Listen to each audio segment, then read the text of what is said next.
Boa tarde. Hoje com a minha imagem. Espero que estejam todos bem. O tema para hoje tem a ver com a organização da sociedade. Como é que nós, os dilemas e os desafios que temos na sociedade, que nos desafiam no sentido de exercer a nossa liberdade. Como é que a nossa liberdade é exercida, supostamente numa sociedade que nos dá a liberdade.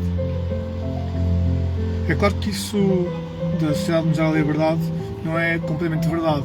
Nós somos limitados no exercício da nossa liberdade. As regras e as leis é isso que fazem. E apesar de nós somos livres de irmos contra as regras e as leis, depois há consequências, fomos apanhados. E muitos daqueles que são apanhados não sofrem consequências porque conseguem ludibriar o sistema. Ou seja, o próprio sistema tem falhas. Porque é impossível organizar um sistema que não tenha falhas. Não é possível. Todos os sistemas que existem têm que ter falhas, têm que ter lacunas, têm que ter brechas, têm que ter contradições neles próprios.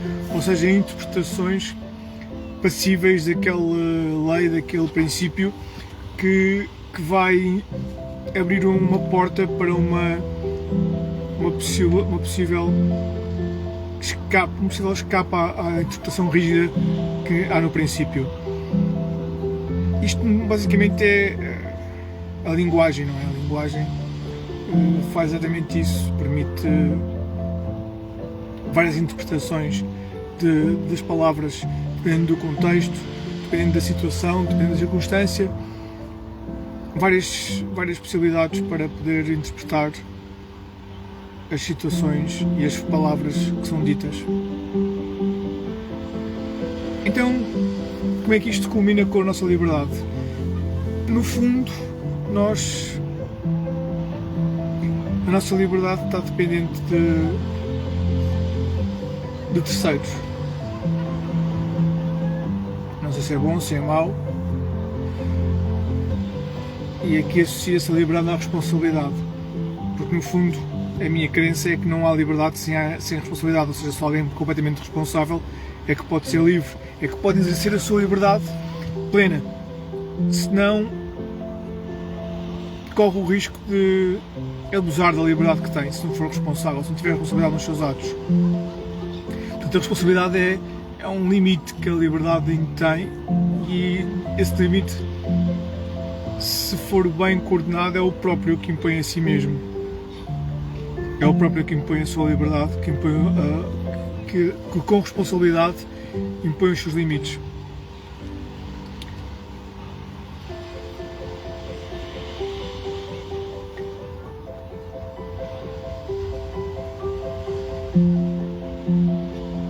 Parece uma prisão, a responsabilidade. Mas não é nesse sentido que eu queria que a ideia fosse projetada. Queria que a ideia da liberdade, da responsabilidade fosse um acréscimo à liberdade. Ou seja, eu sou livre e, por ser responsável, essa liberdade é plena. Caso contrário, a liberdade tem que ser controlada ou diminuída por regras. E eu estou a pensar na responsabilidade como linhas orientadoras, ou seja, estar à altura, no fundo é a definição que eu tenho para a perfeição, estar à altura das circunstâncias. Isto é ser perfeito, é estar à altura das circunstâncias.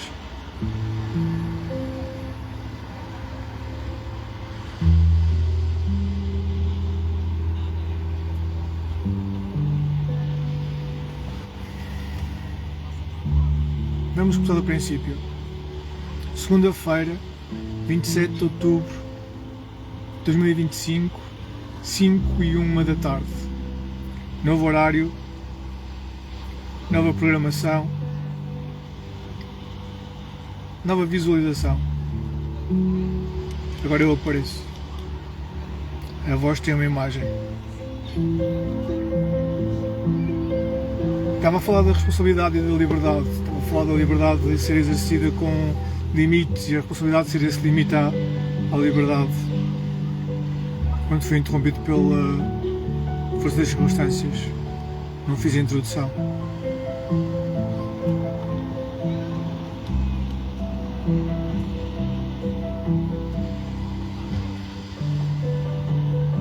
Nós aprendemos a ser responsáveis. Esse foi um dos focos dos últimos tempos, de uma última conversa. Foi a responsabilidade, se ela é inata, se nós aprendemos espelhando aqueles que estão à nossa volta, como é que isso funciona. Vamos partir do princípio que nós aprendemos a ser responsáveis, que são as circunstâncias que nos dão essa capacidade de ser responsável. E o que é ser responsável? Estar à altura das circunstâncias. É a perfeição. Ser responsável, nesta ótica, nesta perspectiva, é ser perfeito. É estar à altura das circunstâncias. Aquilo que a circunstância exige, nós estamos à altura e correspondemos.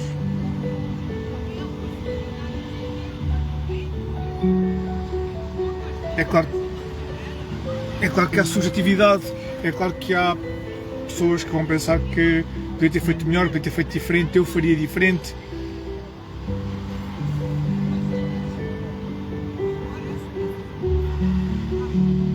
Daí ser tão complicado aceitar a perfeição. Será que há pessoas perfeitas? Nós quase sempre estamos à altura das circunstâncias, quase sempre. Por acaso não é quase sempre. Muitas vezes não estamos à altura das circunstâncias. Muitas vezes, muitos de nós não estamos à altura das circunstâncias. Mas alguns de nós conseguem estar praticamente sempre à altura das circunstâncias. E isso implica estar dois berros, ou bater com o punho na mesa, ou até dar um tiro a alguém. Por incrível que pareça.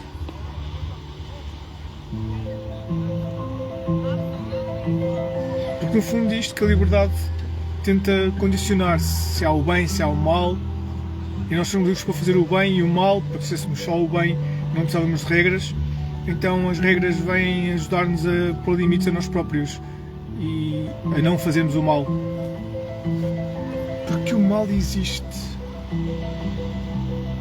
Eu já disse, não há pessoas más, mas há ações más.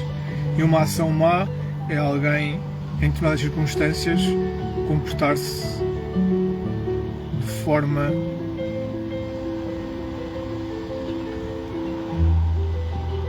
destrutiva em relação à circunstância, não está à altura da circunstância. Mais do que isso, está a prejudicar aquilo que a circunstância, o potencial daquela circunstância, está a ser prejudicado pela minha ação. Então isso sim é fazer mal. Mas não há pessoas más, porque esta pessoa pode estar consciente ou não está consciente de que está a fazer algo que está a diminuir o potencial da circunstância. Porque no fundo o bem e o mal está sempre ligado à circunstância. Hitler é mau, ou considerado mau, porque as várias circunstâncias que ele presenciou e que ele viveu, em vez de tirar o seu potencial e construir alguma coisa, não, ele recorrentemente o que queria era destruir, construir em cima de outros.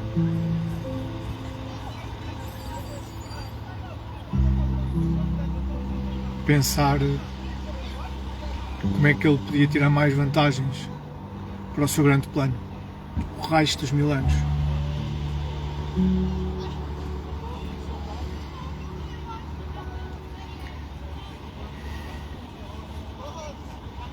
Mas houve mais, houve Stalin, Mao Tse-tung.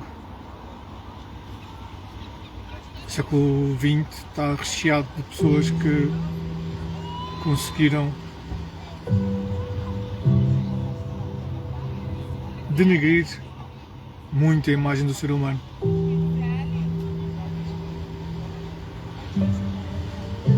E a herança é pesada.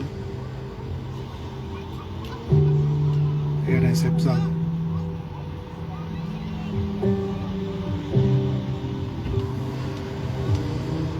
Mas é por isso que nós temos regras para impedir de fazer o mal. E como eu disse há pouco, não há regras perfeitas que nos impeçam de fazer o mal, porque o mal não é algo concreto, é avaliado de acordo com as circunstâncias, com as ações das circunstâncias. Ou seja, em determinada circunstância, um ato pode ser malicioso e em circunstâncias diferentes, o mesmo ato pode ser uma coisa positiva. Pode ser o bem. Portanto, são as circunstâncias que definem se há o bem, se há o mal. Não é a pessoa boa ou a pessoa má que define se ela está a fazer o bem ou o mal. Daí ser tão complicado estarmos associados a massas, porque perdemos a nossa independência, a nossa perspectiva e a nossa perspectiva da massa. E a massa é completamente caótica. Então o ser humano, a sua capacidade para viver, fazer o bem e fazer o mal, as regras, a liberdade para fazer o bem e para fazer o mal, a liberdade para agir em qualquer circunstância. Como é que se ensina a fazer o bem? Avaliando bem a circunstância. Se nós avaliarmos bem a circunstância, tendencialmente, não sempre, mas tendencialmente vamos fazer o bem. Pode acontecer, e acontece muitas vezes, nós avaliamos a circunstância e queremos tirar vantagem para nós próprios, a termos vantagem daquela circunstância. Então, o nosso foco não está em fazer o bem, mas em fazer-nos bem.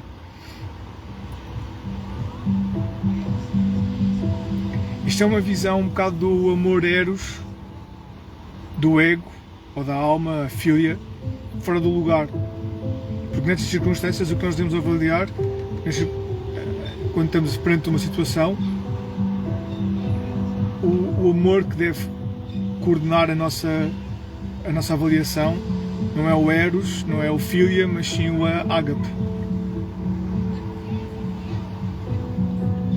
Para terminar, houve um senhor no Facebook, numa página sobre Portugal, ele fez uma observação a dizer que Timor teve ajuda portuguesa na sua independência. Portugal construiu edifícios de hospitais e deu bases, deu uma estrutura básica depois da independência, e Timor não reconheceu essa dádiva, dando-nos em troca alguma coisa financeira, como o petróleo ou uma exploração dos poços petrolíferos que Timor tem. Ela não fez isso.